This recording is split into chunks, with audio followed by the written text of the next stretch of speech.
Hello everyone, welcome to Karthikeya IAS Academy. Let's discuss some current affairs. The first topic is India ready to supply weapon systems to countries in Indian Ocean region. Okay.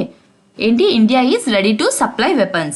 ఏవైతే మనకి war టైంలో use అవుతాయో ఆ type of వెపన్స్ని Indian ocean రీజియన్లో ఏవైతే countries ఉన్నాయో వాళ్ళకి supply చేయడానికి India రెడీగా ఉంది. ఓకే, అయితే ఏ టైప్ ఆఫ్ వెపన్స్ని సప్లై చేస్తుంది?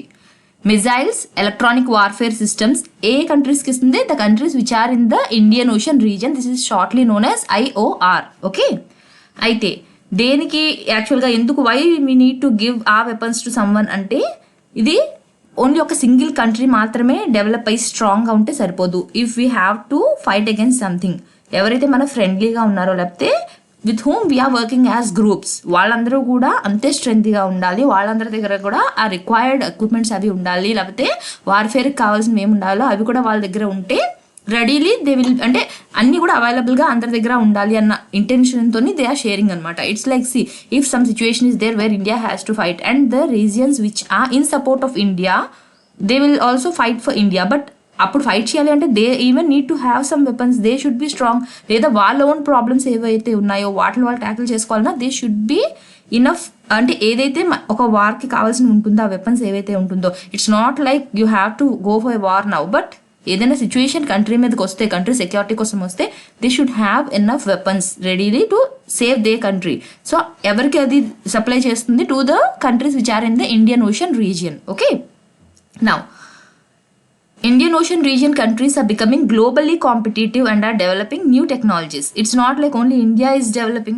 ఆ రీజియన్స్లో ఎవరైతే ఉన్నారో they all are becoming globally competitive and all of the countries are developing new technologies. So it's time when they are sharing the knowledge with each other. Okay, ఏమేం చేస్తున్నారు? Defence ship yards for design ship building which can be jointly harnessed through regional cooperation efforts. As I have told you, for the regional cooperation, okay, ఒకరికి ఒకరు support చేసుకుంటూ ఉండడానికి in times of need they are making like they are getting prepared అనమాట by sharing the technology, by sharing the weapons. Next, India is ready to supply various types of missile systems, light combat aircrafts, helicopters, multi-purpose light transport aircraft, warship and patrol vessels, artillery gun systems, tanks, radars, military vehicles, electronic warfare systems and other weapons to the IOR countries. If you are interested in knowing, you can know the countries which are in this IOR list. Okay, this is only important for prelims point of view only, like if it is any objective question. Mains అయితే దీని గురించి ఇంకా కొంచెం ఎలాబరేట్గా మీరు రాయాలి. This information is not enough. You have to first know what is IOR, what are the countries in that. ఇంతకుముందు ఏమైనా యాక్టివిటీస్ జరిగాయా అందులోని వీళ్ళ మధ్యన, like is this the first time India is supplying the weapons, లేకపోతే ఇంతకు ముందు కూడా జరిగిందా, లేక ఇండియా కాకుండా మిగతా కంట్రీస్ తాలూకా రోల్ ఏంటి ఈ రీజియన్లో, అవన్నీ కూడా మీరు తెలుసుకోవాలి. Next, Andhra government successful solar initiative offsets free power supply to farmers. అంటే ఏంటి? ఆల్రెడీ ప్రీవియస్ క్లాసెస్లోని like few weeks back I have discuss like ఏంటి ఆంధ్రప్రదేశ్ ఫార్మర్స్కి ఫ్రీగా పవర్ సప్లై చేయాలని డిసైడ్ అయింది అని చెప్పి. So if it has to supply free power, అది మిగతా సోర్సెస్ నుంచి తీసుకుంటే కాస్ట్ అనేది చాలా ఎక్కువ ఉంటుంది. So it is planning for solar panels అని చెప్పి మనం డిస్కస్ చేసుకున్నాం. Okay, now Andhra Pradesh government which has developed 6,400 megawatts of solar power plants. It has procured close to 14,000 million units of solar power per annum. Okay, అయితే cost ఎంత ఉందంట? ₹2.48 per kilowatts. ఇదే మనకి general ఇంకేదైనా సోర్స్ లైక్ థర్మల్ కానివ్వండి, hydral, ఇంకేదైనా source నుంచి we are generating the power, దాని కాస్ట్ ఎంత అవుతుందంట? ₹5.2. ఇప్పుడు ఎంత ఉంది మనకి? 2.48. When they are procuring it through solar panels use చేసి ఎప్పుడైతే ప్రొక్యూర్ చేస్తున్నారో దాని కాస్ట్ అనేది చాలా తక్కువ అవుతుంది. అది కాకుండా వేరే ఏవైనా సరే వేరే సోర్సెస్ ఏమైనా యూజ్ చేస్తే దానికి ఎంత అయింది? కాస్ట్ 5.2 అవుతుంది కాస్ట్. ఓకే, నౌ ఇది ఇప్పుడు న్యూస్లో మళ్ళీ ఎందుకు వచ్చింది అంటే government is issuing tenders for the development of 6,400 megawatts solar power plant. దీని ఎయిమ్ ఏంటి? It is to reduce the cost. అంతే కదా, ఇప్పుడు ఫార్మర్స్కి వాళ్ళు సబ్సిడీ మీద ఇస్తున్నారు, ఫ్రీగా ఇస్తున్నారు. ఓకే, ఫ్రీగా ఇస్తున్నప్పుడు మరి గవర్నమెంట్ మీద అది బర్డెన్ అయిపోకూడదు కదా. సో స్టేట్ మీద బర్డెన్ అవ్వకూడదు అంటే it even has to take some source ఎక్కడి నుంచి అయితే వాళ్ళకి తక్కువగా వస్తుందో, లో ప్రైస్కి వాళ్ళకి పవర్ వస్తుందో, so that they can supply freely to the farmers. Okay, so ఆ విధంగా చూసుకోవాలి అంటే solar power is the best thing. So they are issuing tenders for that. Next, this low tariff of 2.48 would result in savings of nearly 3,800 crores. అంటే by shifting in to this అంటే ఏంటి, solar power use చేయడం వల్ల ఎంత save చేసుకుంటుంది government? 3,800 crores అన్నవి దానికి first ఇయర్లో సేవ్ అవుతుంది. అండ్ తర్వాత ఇంకా చాలా ఎక్కువ సేవ్ అవుతుంది. బికాస్ చూడండి, ఫస్ట్ ఎప్పుడు ఇనిషియల్గా ఏదైనా సెటప్ చేస్తున్నప్పుడు we have to buy those panels and all, అవన్నీ మెయింటెనెన్స్ అవన్నీ ఉంటుంది కదా. ఫస్ట్ ఏదైనా సరే ఇన్ఫ్రాస్ట్రక్చర్కి we have to invest a lot. But once the infrastructure is invested, ఏదైతే క్యాపిటల్ ఉంటుందో అందులో పెట్టేసిన తర్వాత ఎవ్రీ ఇయర్ నెక్స్ట్ ఇయర్ ఏంటి, జస్ట్ మనకి మెయింటెనెన్స్ కాస్టే ఉంటుంది. ఇంకా మళ్ళీ ప్రతిసారి మనం అది కొనవలసిన అవసరం ఉంటుంది. కాబట్టి అక్కడి నుంచి మనకి ఏమవుతుంది, ఎక్స్పెండిచర్ తగ్గుతుంది అండ్ ఏదైతే మనం సేవ్ చేసుకుంటున్నామో అవి ఎక్కువ అవుతుంది. So in the first year itself they are able to save 3,800 crores. Okay, this is in the first year, and in the coming years the amount which they are going to save will be increasing. Next, considering the fact that 2.48 for energy for 6,400 megawatts of solar power would remain constant over next 30 years. అంటే ఏంటి, ఇప్పుడు ఏదైతే వీళ్ళు ఇంత like ఇప్పుడు చెప్పాను కదా 2.48 అవుతుంది by using the solar power. ఇది ఏదైతే ఉంటుందో it's not like it will be increasing in the coming years. For over next 30 years మనం తీసుకున్నా కూడా ఇంతే ప్రైస్ ఉంటుంది. Whereas if you see any other source, thermal energy కానీ హైడ్రల్ అలా ఇంకేమైనా తీసుకుంటే అవి అలా ఉండవు. They will be growing up. అంటే ఏంటి, ఇయర్ ఎంత ఉందని చెప్పాను 5.2 ఉంది, నెక్స్ట్ ఇయర్ ఇంకా పెరగచ్చు, ఆ నెక్స్ట్ ఇయర్కి ఇంకా అలా పెరుగుతూ ఉండొచ్చు దాని కాస్ట్ అనేది. వెరాజ్ if you consider the solar power, అది మనకి నియర్ టు ఇంకో 30 years వరకు కూడా అది 2.48 ఉంటుంది అని చెప్తున్నారు. ఓకే, నెక్స్ట్ ఇప్పుడు టెండర్స్ కోసం ఇష్యూ చేశారు స్టేట్ గవర్నమెంట్ అని చెప్పాము. అయితే ఎవరెవరు ఫైల్ చేశారు మనకి బిడ్డింగ్కి అంటే NTPC, Adani group, Torrent Power to develop the project. These are the companies which have applied for that company. ఏదైతే ఇప్పుడు మనకి స్టేట్ గవర్నమెంట్ అడుగుతుందో డెవలప్మెంట్ కోసం టెండర్ ఏదైతే వేసిందో దానికి ఎవరెవరు ఫైల్ చేశారు అంటే NTPC, Adani group and Torrent Power. Okay, the first phase which stretches over 10 different locations. ఎక్కడెక్కడ స్టార్ట్ చేస్తున్నారు 10 different locations లోని, and it has attracted total of 24 bids in all. Okay,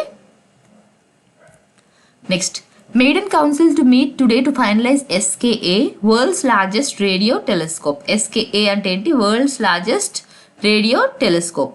అయితే ఇది మనకి ఎప్పుడు థర్స్డే రోజు జరిగింది, అంటే నిన్న. ఓకే, నిన్న జరిగింది మీటింగ్. ద స్క్వేర్ కిలోమీటర్ అరే అబ్జర్వేటరీ, SKA అంటే ఏంటి, స్క్వేర్ కిలోమీటర్ అరే observatory. Council will hold it's మేడన్ meeting on Thursday, thereby officially approving the establishment of the proposed world's largest radio telescope. ఇక్కడ SKA అంటే అబ్రియేషన్ ఏంటో చూసుకోండి. And this is the world's largest radio telescope. దాని establishment కోసం కావాల్సిన approval అన్నది మనకి ఎప్పుడు చేశారు, అప్పుడు అప్రూవ్ చేశారు. నిన్న జరిగిన మనకి మేడన్ మీటింగ్లో దాన్ని అప్రూవ్ చేశారు. ఓకే, SKA అరే అంటేనే మీకు అర్థమవుతుంది కదా, లైన్ ఆఫ్ అని చెప్పి. అయితే ఏంటంటే ఇది ఇట్ ఈస్ అన్ అరే ఆఫ్ న్యూమరస్ టెలిస్కోప్స్. 1, 2 కాదు, ఒక లైన్లోని చాలా టెలిస్కోప్స్ని ఒకేసారి. దీనికి ఇంకా పిక్చర్ అనేది ఏం లేదు, జస్ట్ ఇమాజినరీ పిక్చర్స్ మాత్రమే డెవలప్ చేశారు. ఓకే, ఏంటి ఇలాగ మనకి కంటిన్యూస్గా ఇప్పుడు like see this is one telescope, this is one telescope, ఇలా array of telescopes are built across South Africa and Australia. ఎక్కడెక్కడ, సౌత్ ఆఫ్రికా అండ్ ఆస్ట్రేలియాలోని. And the headquarters will be in United Kingdom. Okay, యూకేలోని headquarters ఉంది. And the number of telescopes are built across South Africa and Australia. These are the nations which are hosting. ఇవి కాకుండా ఇంకా ఎవరెవరు ఇందులో ఉన్నారు అంటే India, Germany, France, Canada, China, Italy. Okay, these are the other countries along with the host countries. ఇంకా Netherlands, Portugal, New Zealand, Spain, Sweden, Switzerland and Malta.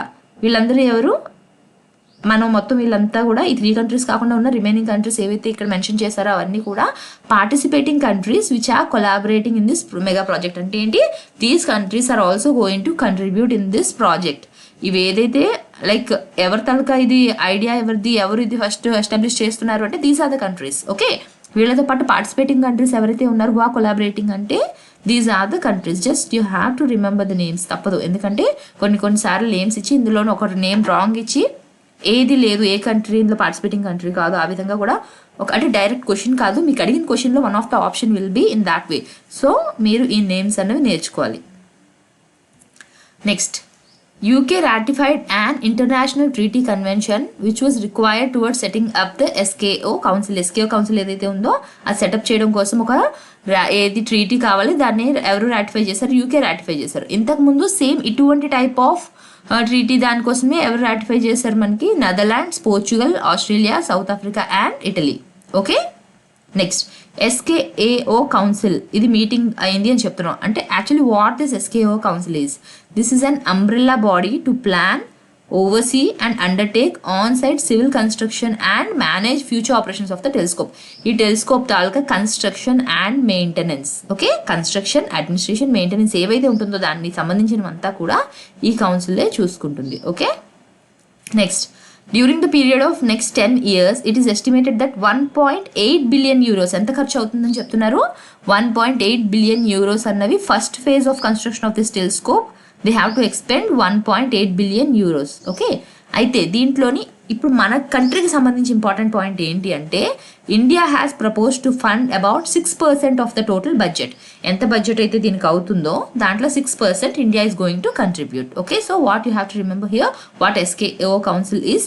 If some question is asked on this మెయిన్స్లో ఏదైనా అడిగినప్పుడు అసలు council అంటే ఏంటి అన్నది కూడా first మీరు ఇంట్రో అయిన తర్వాత ఫస్ట్ దాన్ని ఎక్స్ప్లెయిన్ చేసి ఆ తర్వాత తీసుకున్న స్టెప్స్ అవి చెప్పాలి. Okay, so what is the role of India అంటే here India is a participating country and it is contributing 6% of the total budget. Next, over 20 national level research institutions from India through the Department of Atomic Energy DAE will contribute towards this telescope facility. అంటే ఏంటి, not just providing the financial support, even we are working for, like we are contributing for the development of this telescope facility. Okay, so ఇక్కడ India point of వ్యూలో మీరు చూస్తే ఏంటి, this is a participating country and this is contributing a certain amount to the budget of this project and it is and 20 national research institutions from India are working for this project. Okay, so you can add some more points and develop this as a essay answer. Next, చోరీ చోరా centenary celebrations. చోరీ చోరా అన్నది మన హిస్టరీలోని ఒక important incident in ఆ freedom struggle. Okay, అయితే దీనికి ఇప్పుడు centenary celebrations అన్నవి జరుపుతున్నారు. ఓకే, ఎవరు ఇనాగ్రేట్ చేశారు అంటే prime minister Narendra Modi. And where it is celebrated అంటే in Uttar Pradesh, Gorakhpur district. What you have to remember here, ఏ ప్లేస్లో చేశారు అన్నది మీరు గుర్తుపెట్టుకోవాలి. ఓకే, నెక్స్ట్ ఇది ఇనాగ్రేట్ చేస్తున్నప్పుడు మనకి ఏం చెప్పారంటే prime minister, this is an important event in ఆ హిస్టరీ. యాక్చువల్లీ దీన్ని పెద్దగా రికగ్నైజ్ చేయలేదు. ఓకే, మన టెక్స్చువల్స్లో వాటిల్లో కానీ ఎందులో కూడా ఎక్కువ హిస్టరీలో దీన్ని పెద్దగా రికగ్నైజ్ చేయలేదు. But these had played an important role.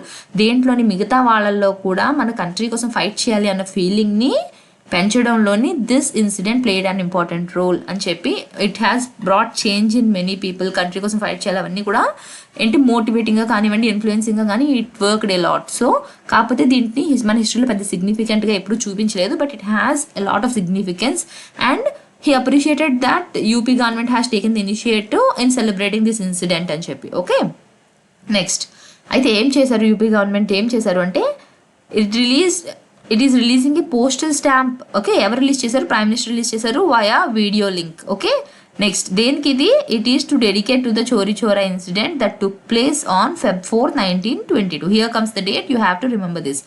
అన్ని డేట్స్ హిస్టరీలో గుర్తుపెట్టుకోవాలా అంటే ఏవైతే మనకి ఇలాంటి సిచ్యువేషన్స్ ఆర్టికల్స్లో వస్తున్నాయో అవి మాత్రం తప్పకుండా గుర్తుపెట్టుకోవాలి. వెరీ సింపుల్ థింగ్ చూడండి, ఇక్కడ ఇయర్ అయినా డేట్ అయినా ఏదో ఒకటి మీకు కన్ఫ్యూజింగ్గా చేయడం కోసం మార్చేస్తారు. సో డెఫినెట్గా ఈ డేట్ అయితే గుర్తుపెట్టుకోండి. ఓకే, అయితే యాక్చువల్గా ఇది ఎందుకు జరిగింది అసలు ఇన్సిడెంట్ బ్యాక్ ఏంటి స్టోరీ అంటే here see death of 3 civilians and 22 policemen. ఏమైంది ఈ ఇన్సిడెంట్లో మనకి ఏమైంది, సివిలియన్స్ ఒక 3 ఇంకా 22 పోలీస్మెన్ చనిపోయారు. ఇక్కడ ఏమైంది, ఒక లార్జ్ గ్రూప్ ఆఫ్ ప్రొటెస్టర్స్ ఎవరైతే మహాత్మా గాంధీ తాలూకా నాన్ కోఆపరేషన్ మూవ్మెంట్లో పార్టిసిపేట్ చేశారో లార్జ్ గ్రూప్ ఆఫ్ ఎవరైతే ఉన్నారో ప్రొటెస్టర్స్ ఏం చేశారు, వాళ్ళు they were against the British rule and the clash with the police and open fire on them. Okay, అయితే సింపుల్ వర్డ్స్లో నేను మీకు ఫస్ట్ చెప్తాను. యాక్చువల్గా ఏంటంటే చోరీ చోరా అన్నది ఒక ప్లేస్ అనమాట. ఓకే, అయితే ప్రొటెస్టర్స్ అందరూ కూడా మార్చ్ చేసుకుంటూ చోరీ చోరా దగ్గర ఉన్న మార్కెట్ దగ్గరికి వెళ్తున్నారు టు మీట్ దేర్. ఓకే, అక్కడ మీటింగ్ వాళ్ళు జరగాలి. అయితే ఆ ఇన్సిడెంట్ తాలూకు లీడర్ ఎవరైతే ఉంటారో ఆ లీడర్ని పోలీసులు అరెస్ట్ చేశారు. అరెస్ట్ చేస్తే ఈ ప్రొటెస్టర్స్ అందరూ ఏం చేశారు, వాళ్ళు వెనకాతల పోలీస్ స్టేషన్కి వెళ్ళి అక్కడ గవర్నమెంట్ ఏవో స్లోగన్స్ ఉంటాయి కదా, అవి రేస్ చేస్తూ వాళ్ళ లీడర్ని వదిలేయమని చెప్పి వాళ్ళు ప్రొటెస్ట్ చేయడం మొదలుపెట్టారనమాట.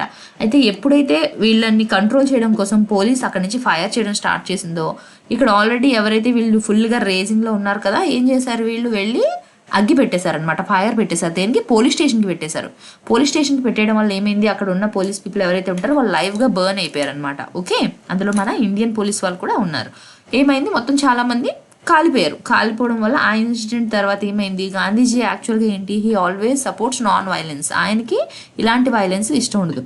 సో అప్పుడు ఆయన ఈ నాన్ కోఆపరేషన్ మూవ్మెంట్ని ఆపేశారు. Because the intention of what he has started is not matching to the incident which has అక్కడ. ఆయనకేమో నాన్ వైలెన్స్ సిస్టమ్, బట్ ఇది కంప్లీట్గా ఒక వైలెంట్ ఇన్సిడెంట్ జరిగింది కాబట్టి he stopped his non cooperation movement at that time. Okay, so ఇక్కడ దేనికోసం పెట్టారో అర్థమైంది కదా మీకు, యాక్చువల్గా జరిగిన ఇన్సిడెంట్ ఏంటో అర్థమైంది కదా.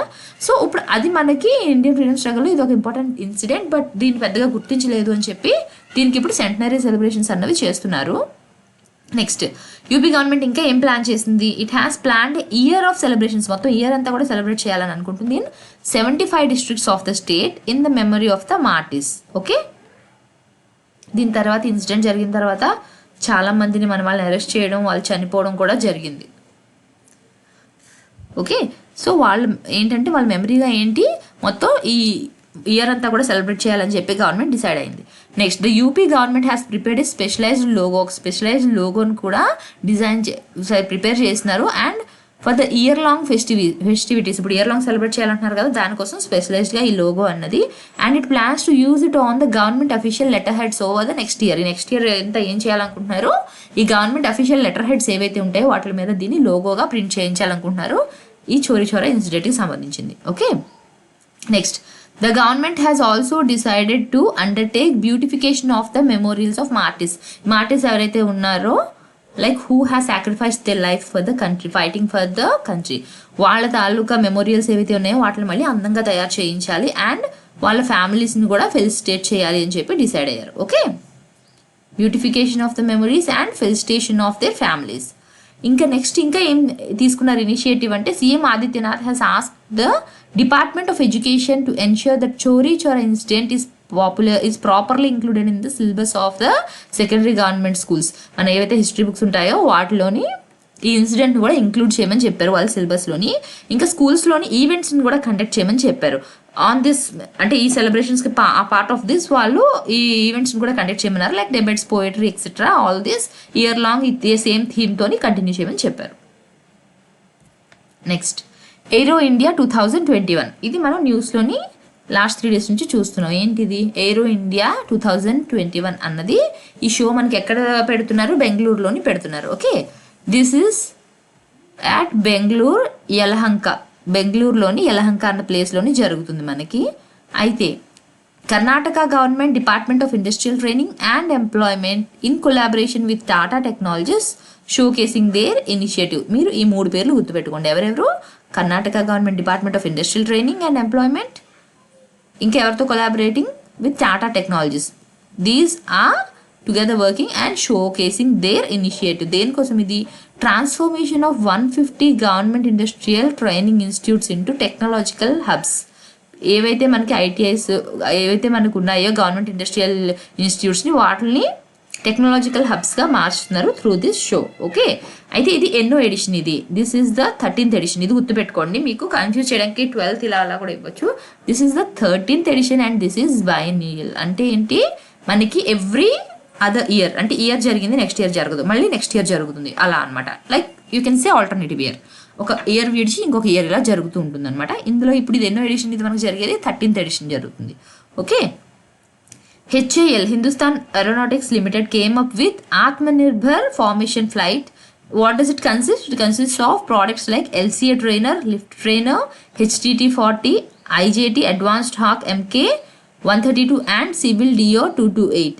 This is important for you in mains point of view. మీరు మెయిన్స్లో రాస్తున్నప్పుడు ఈ ఆన్సర్ మీద ఇంపాక్ట్ ఉండడానికి కొంచెం ఇంట్రెస్టింగ్గా ఉండడానికి ఈ డేటా అంతా మీరు రాస్తే బాగుంటుంది. బికాస్ జనరల్ లైన్స్ అందరూ రాస్తారు, ఇలా ఎగ్జాంపుల్స్ ఇచ్చిస్తే మీకు కొంచెం ఇంప్రెసివ్గా ఉంటుంది. Okay, which flew in a special formation showing the spectrum of trainers and signifying self-sufficient in the trainer segment. మనకి we are self-sufficient అని చూపించుకోవడానికి and showing the specialty in that ఇవి బాగా షోకేస్ చేశారు అక్కడ. అంటే ఆత్మనిర్భర్ అంటే రైట్, మన సెల్ఫ్గా మనకి ఏం కావాలో అది మనకి ఉంది. We're able to produce what we need, we're having whatever we need, అది షోకేస్ చేయడానికి ఈ ప్రోడక్ట్స్ని చూపించారు అక్కడ.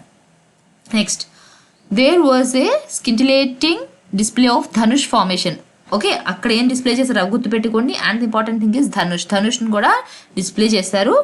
Formation by the light compact helicopters and Netra formation showing the Defense Research Development Organization's flying display of airborne early warning and control system. ఈ పేర్లన్నీ గుర్తుపెట్టుకోండి and you have to use them in your essays. Okay, అయితే the 3-day show will feature participation by 530 exhibitors. మొత్తం ఎంతమంది exhibit చేస్తున్నారు అక్కడ? 530 exhibitors. అందులోని 457 exhibitors Indian, అంటే ఇండియన్ ఎగ్జిబిటర్స్ అవి.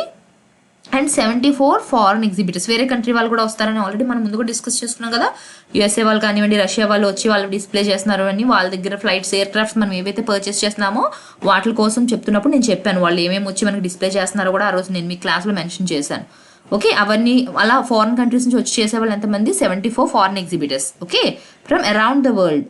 Next, 9 foreign primes and several large and MSME industries from India. ఇంకా ఎవరెవరు వస్తున్నారు? ఫారెన్ ప్రైమ్స్ ఏమో 9 అండ్ ఇండియా నుంచి ఉన్న ఎంసీఎంఈస్ చాలా వచ్చి, లార్జ్ అండ్ ఎంసీఎంఈస్ అంటే ఏంటి? పెద్దవి వస్తున్నాయి, మీడియంవి వస్తున్నాయి అండ్ స్మాల్వి కూడా, అన్ని types of industries in India displaying in this exhibit. Okay, next, while the indigenously developed Tejas LCA helicopters and Surya Kiran air craft stole the show. అంటే అన్నింట్లోని మనకి బెస్ట్గా పర్ఫామ్ చేసి బాగా చూపించింది ఏంటి అంటే తేజాస్ ఎల్సీఏ ఇంకా సూర్యకిరణ్, ఈ పేర్లు కూడా గుర్తుపెట్టుకోండి. Stole the show. ఇంకా బయట నుంచి వచ్చింది ఏంటి? Sukhoi Rafale, Hawk and the American B-1B Lancer heavy bomber among the star attractions.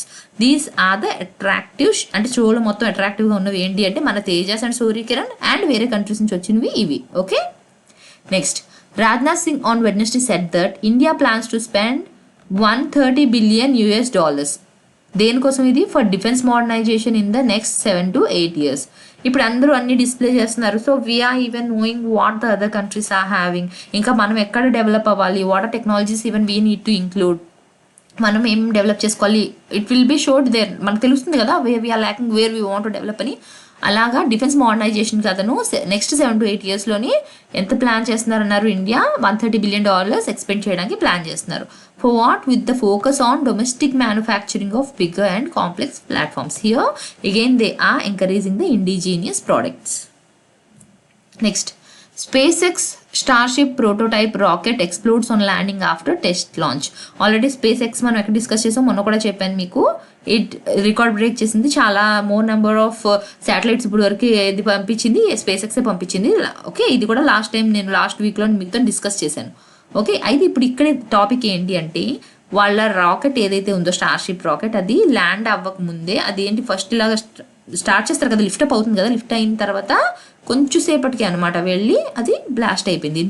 కొన్ని మినిట్స్లోనే అది బ్లాస్ట్ అయిపోయింది అనమాట. ఓకే, అయితే ఎప్పుడు ఇది rocket exploded during a landing attempt minutes after high altitude experimental launch from Boca Chica. ఎక్కడ ఇది? టెక్సాస్లో ఉంది ప్లేస్. ఓకే, ఇక్కడ నుంచి వాళ్ళు లాంచ్ చేశారు. లాంచ్ చేసిన కొన్ని మినిట్స్కే మనకి అది ఎక్స్ప్లోడ్ అయిపోయింది. నెక్స్ట్, దీని పేరు ఏంటి? ఇప్పుడు ఏదైతే ఎక్స్ప్లోడ్ అయిందో స్టార్షిప్ S97. ఓకే, దీనికంటే ముందు ఏం చేశారు? అది S98, అది కూడా సేమ్ ఇలానే ఎక్స్ప్లోడ్ అయిపోయింది. దీనికంటే ముందు మోడల్లో S98, దాన్ని టెస్ట్ చేశారు, అది కూడా ఎక్స్ప్లోడ్ అయిపోయింది.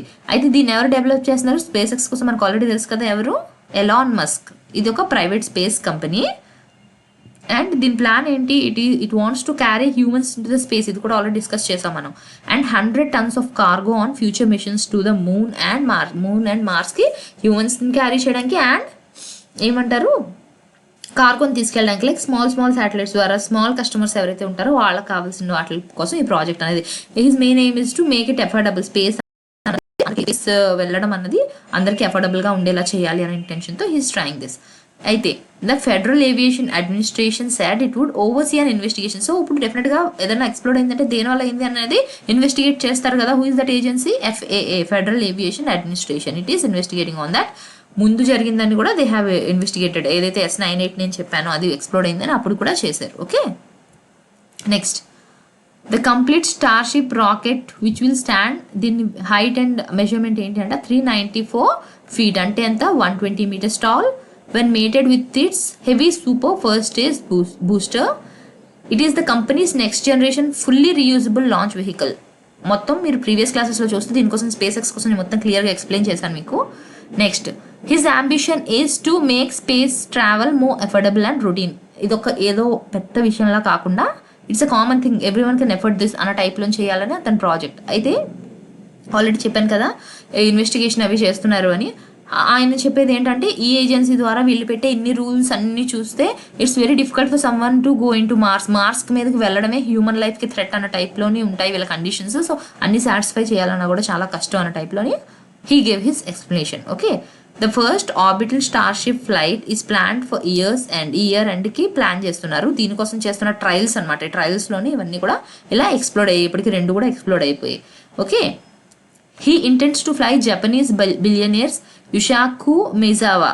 ఎవరు బిలియనర్ అతని పేరేంటి? Yusaku Maezawa around the moon with the Starship in 2023.